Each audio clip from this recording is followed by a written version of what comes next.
Oke, Assalamualaikum warahmatullahi wabarakatuh. Selamat sore Mbak Kinkin dan teman-teman sekalian. Kami dari kelompok 3 pertemuan 6 izin mempresentasikan hasil tugas kami metode penelitian kualitatif. Boleh di next?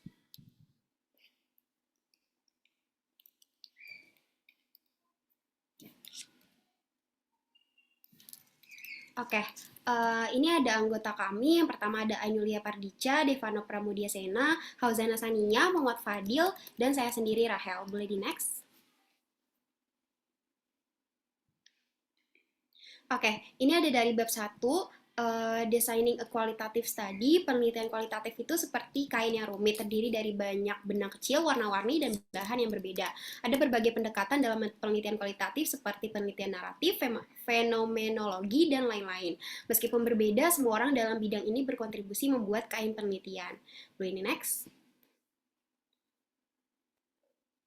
Yang kedua ada the characteristic of qualitative research. Nah, definisi yang disampaikan oleh Denzin dan Lincoln menggambarkan evolusi penelitian kualitatif dari konstruksi sosial ke interpretatif hingga keadilan sosial.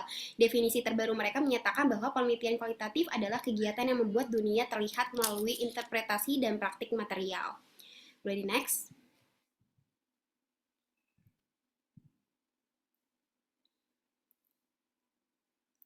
Oke, selanjutnya ada when to use qualitative research. Nah, metode ini juga cocok digunakan untuk memberdayakan individu dalam berbagi cerita mereka tanpa membatasi oleh informasi yang sudah ada. Prosesnya melibatkan pengumpulan data yang luas, analisis yang rumit, penulisan yang mendetail, dan kesediaan untuk beradaptasi dengan perubahan yang terjadi selama penelitian.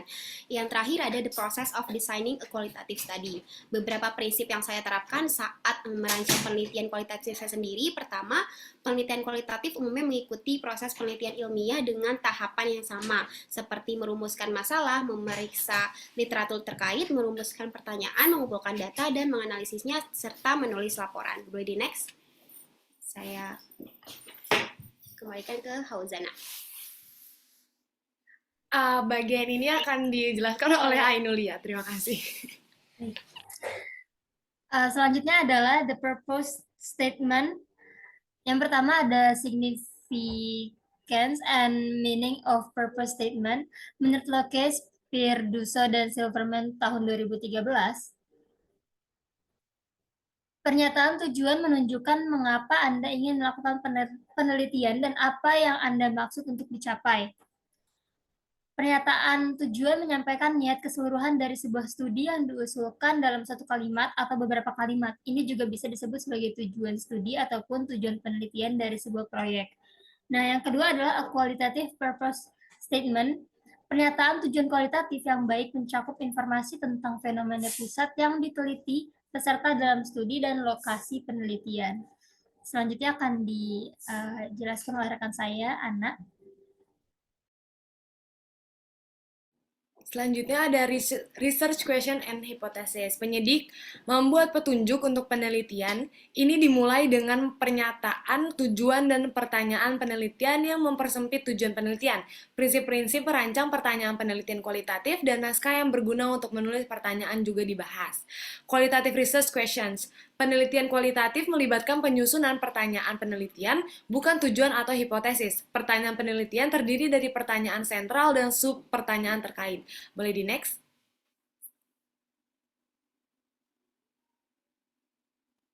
Lalu ada a model for descriptive questions and hypothesis. Model pertanyaan menjelaskan model penulisan pertanyaan atau hipotesis yang terdiri dari pertanyaan deskriptif dan pertanyaan inferensial. Pertanyaan ini melibatkan variabel independen dan dependen, serta variabel intervening atau moderasi yang penting. Pertanyaan inferensial menghubungkan variabel atau kelompok pembanding dan dapat ditambah dengan pertanyaan inferensial yang variabelnya dikontrol. Lalu ada mixed methods, research questions, and hypothesis.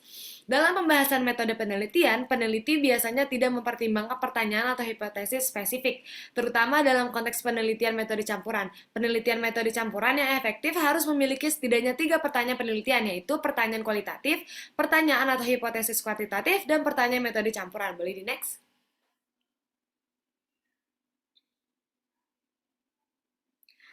Selanjutnya akan dijelaskan oleh Ica. Baik, selanjutnya adalah qualitative methods. Metode ini menggunakan data, teks, dan digambar, memiliki langkah-langkah unik dalam analisis data, dan menggunakan desain yang beragam. Menulis bagian metode untuk proposal ataupun penelitian kualitatif membutuhkan pemahaman tentang tujuan penelitian. Menyebutkan desain spesifik, memikirkan peran peneliti, menggunakan berbagai sumber data, menerapkan protokol untuk mencatat data, menganalisis informasi, dan juga memvalidasi data yang dikumpulkan. Nah, selanjutnya ada the characteristic of qualitative research.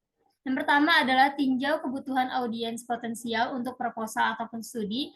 Yang kedua adalah jelaskan ciri-ciri dasar penelitian kualitatif dan pertimbangkan untuk membahas artikel jurnal penelitian kualitatif terbaru sebagai contoh untuk mengilustrasikan ciri-cirinya. Selanjutnya ada, jika Anda menyajikan ciri-ciri dasar, ciri mana yang sebaiknya Anda sebutkan? Beberapa penulis teks pengantar menyampaikan ciri-ciri ini seperti Creswell tahun 2016, Hatch tahun 2022 dan 2002, dan Marshall dan Rosman tahun 2016. Selanjutnya adalah peneliti kualitatif mengumpulkan data di lapangan di tempat di mana peserta mengalami masalah yang diteliti. Selanjutnya, peneliti kualitatif mengumpulkan data sendiri dengan mengamati perilaku ataupun mewawancarai peserta. Peneliti kualitatif mengumpulkan berbagai jenis data seperti wawancara dan juga observasi, bukan hanya satu sumber data.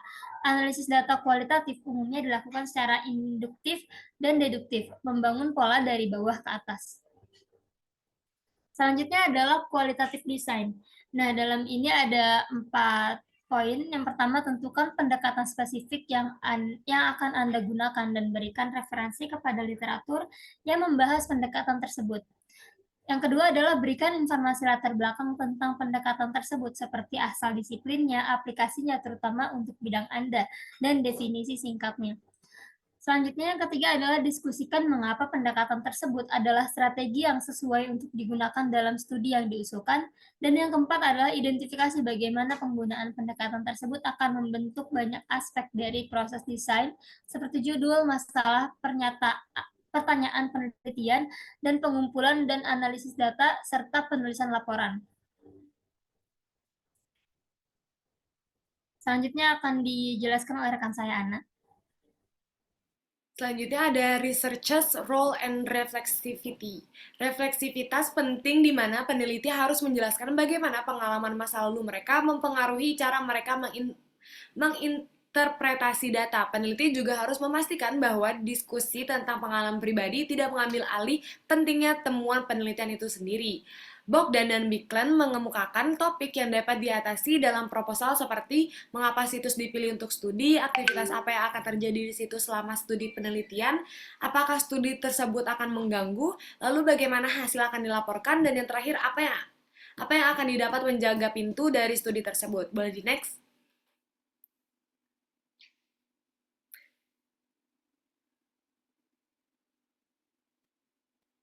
Selanjutnya ada data collection procedures, yaitu langkah-langkah pengumpulan data termasuk menetapkan batas studi melalui pemilihan sampel dan rekrutmen, membahas cara merekrut individu atau kasus untuk studi.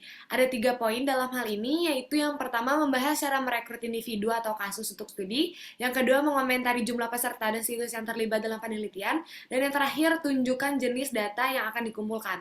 Lalu ada data recording procedures, yaitu proposal atau proyek harus mencakup prosedur yang akan digunakan dalam pencatatan data. Pencatatan data ada 2, yang pertama protokol observasi dan yang kedua protokol wawancara. Boleh di next?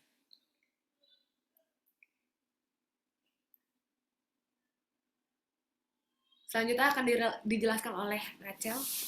Oke, selanjutnya ada data analysis procedures. Tujuannya ialah memahami data teks dan gambar melalui segmentasi, pemisahan, dan penggabungan kembali. Diskusi dapat dimulai dengan poin umum tentang proses analisis data kualitatif.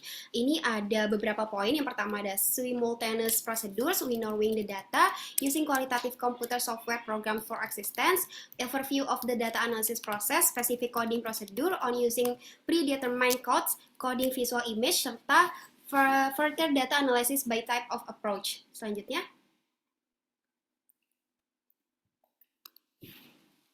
Selanjutnya ada validity and reliability. Pembahasan ini berfokus pada bagaimana peneliti menuliskan bagian dalam proposal atau penelitian mengenai prosedur yang dilakukan untuk memvalidasi temuan penelitian. Di sini ada 4 poin. Yang pertama ada defining qualitative validity, using multiple validity procedures, using qualitative reliability, serta qualitative generalization. Selanjutnya ada writing the qualitative report. Ini ada beberapa poin, ada 5 poin. Yang pertama ada kutipan, yaitu dari potongan pendek hingga panjang yang disisipkan. Terus ada dialog yang mencerminkan budaya partisipan. Selanjutnya ada bentuk narasi yang bervariasi seperti matriks, tabel perbandingan, dan diagram. Yang keempat ada pronomina orang pertama saya atau kolektif kami dalam narasi, serta metafora dan analogi. Boleh di next? Selanjutnya akan dijelaskan oleh Devano. Terima kasih.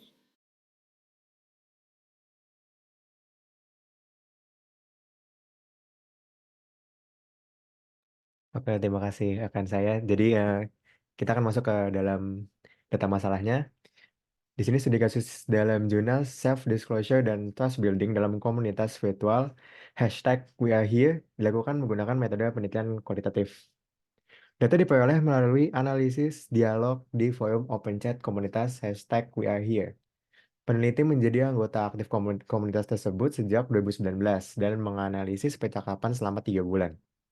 Peneliti juga melakukan wawancara dengan pendiri komunitas dan salah satu anggota.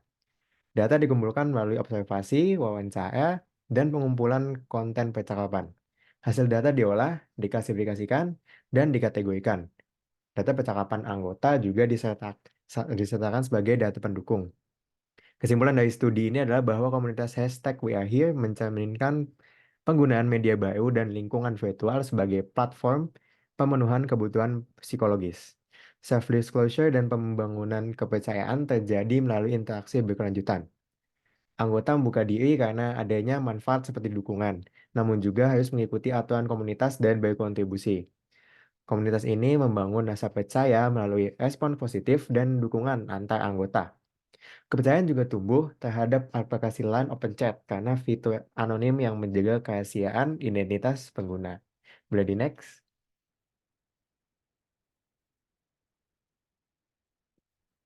Oke, selanjutnya kita ke tahap analisis. Buku Creswell dan jurnal Self-Disclosure dan Trust Building dalam komunitas virtual #WeAreHere terkait dengan konsep self-disclosure di mana seseorang mengungkapkan informasi pribadi kepada orang lain. Self-disclosure penting dalam membangun hubungan intim dan memperbaiki komunikasi antar pribadi. Buku Creswell memberikan landasan teoritis untuk memahami konsep self-disclosure dalam penelitian. Creswell membahas metode penelitian kualitatif seperti wawancara dan observasi.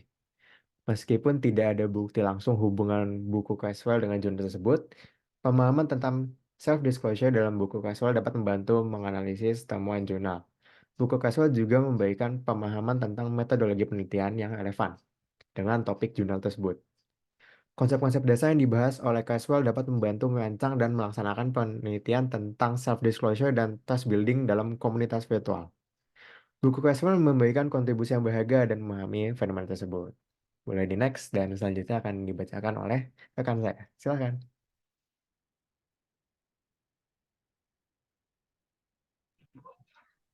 Oke, selanjutnya kesimpulan dan saran. Pertama, kesimpulan. Buku Research Design Qualitative, Quantitative, and Mission Methods oleh John Creswell merupakan panduan utama untuk memahami dan menerapkan metode penelitian kualitatif, kuantitatif, dan campuran. Buku ini menjelaskan secara mendalam proses penelitian dan memberikan langkah-langkah yang jelas untuk merancang desain penelitian yang sesuai. Meskipun tidak ada bukti langsung yang menghubungkan buku ini dengan jurnal Self-Disclosure dan Trust Building dalam komunitas virtual #WeAreHere, konsep self-disclosure yang dijelaskan dapat menjadi landasan teoritis yang penting.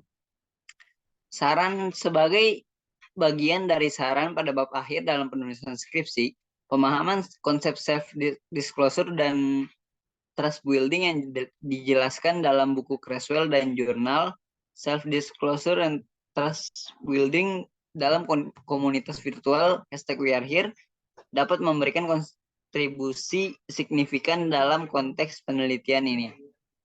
Oke, bisa di next.